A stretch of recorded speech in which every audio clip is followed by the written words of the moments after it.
Bismillahirrahmanirrahim. Assalamualaikum warahmatullahi wabarakatuh.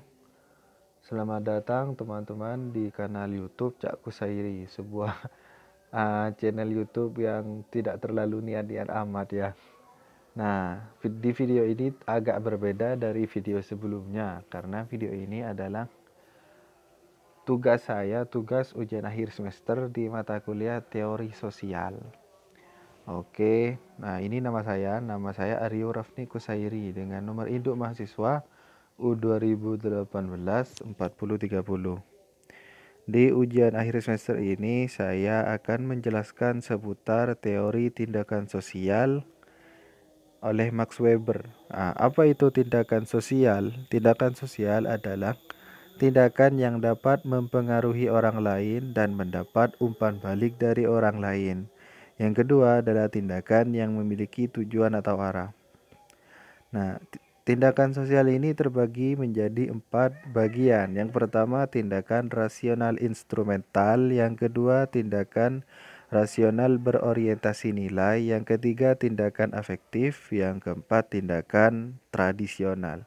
Oke, kita akan menjelaskannya satu persatu. Nah, monggo disimak dan jangan lupa tekan like, comment, share, dan subscribe apabila belum. Oke, yang pertama adalah tindakan rasional instrumental. Tindakan rasional instrumental memiliki arti tindakan yang didasari akal dan secara sadar, secara rasional. Seperti contoh kita sedang belajar, sedang sekolah. Nah, saya sedang sekolah ini didasari secara sadar, rasional. Nah, seperti juga beribadah. Jika belajar tadi alasannya itu rasional karena saya ingin pintar, karena ini kewajiban saya. Nah, sama juga seperti beribadah. Beribadah ini juga tindakan yang rasional. Kenapa? Karena jelas saya beribadah karena itu adalah kewajiban. Dan saya beribadah juga secara sadar. Nah, jika saja saya beribadah secara tidak sadar, nah ibadah saya itu tidak sah dalam hukum fikih. Nah, kita berhenti membahas fikih karena ini pembahasan sosiologi. Nah, bagaimana dengan orang yang mengigau karena mabuk? Nah, itu tidak termasuk dalam tindakan rasional instrumental karena pikirannya sedang tidak nyambung dengan raganya. Beralih ke bagian kedua, yaitu tindakan rasional berorientasi nilai.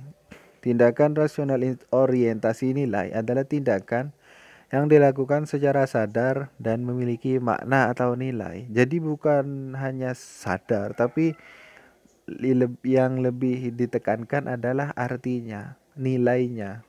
Seperti contoh, saya menolong teman, tolong menolong. Nah, saya menolong teman saya dilakukan secara sadar, secara rasional, dan ada alasannya, ada nilainya. Kenapa saya menolong? Karena itu adalah sikap manusia yang harus saling bantu-membantu. Dan selanjutnya, apakah tolong menolong ini mempunyai nilai? Ya, tentunya memiliki nilai, yaitu nilainya adalah positif. Seperti ketika belajar, ketika berada di sekolah dan kampus, kita bertanya tentang materi-materi yang tidak kita kuasai kepada dosen atau guru. Nah, kenapa saya bertanya? Karena saya tidak terlalu paham dengan penjelasan yang tadi, makanya saya harus bertanya.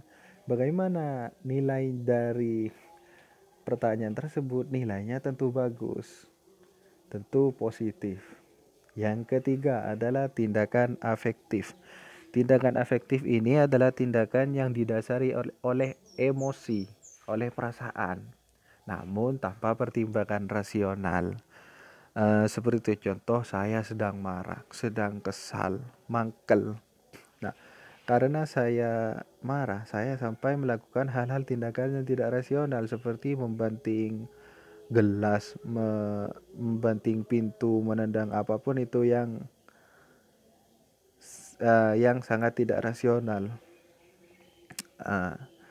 Itu adalah tindakan afektif. Yang keempat atau terakhir adalah tindakan tradisional. Tindakan tradisional ini adalah tindakan yang dilakukan secara turun-temurun dan tidak ada alasan. Kita tidak perlu alasan rasional atas tindakan tradisional. Kenapa? Karena sulit untuk menjelaskannya secara rasional. Nah, jika kalau menjelaskannya secara rasional, maka pembahasannya bukan lagi sosiologi, namun beralih ke budaya. Seperti contoh di gambar ini adalah kesenian Hadrah Madura. Ketika ditanya kenapa kesenian ini ada, nah pembahasannya akan panjang dan melenceng dari ruang lingkup sosiologi, seperti tradisi tahlilan, seperti juga pengajian. Nah, hal tersebut adalah tindakan tradisional yang dilakukan secara turun-temurun dan kita tidak mengetahui pasti apa itu alasannya. Tidak butuh alasan rasional. Nah, oke, ini adalah pembahasan yang sudah saya jelaskan seputar teori tindakan sosial. Terima kasih sudah menonton dan mohon maaf apabila penjelasan saya serta gambar-gambar yang diberikan tidak jelas serta editing yang sangat minim. Terima kasih sudah menonton. Jangan lupa like, share, komen, dan subscribe apabila belum. Wassalamualaikum warahmatullahi wabarakatuh.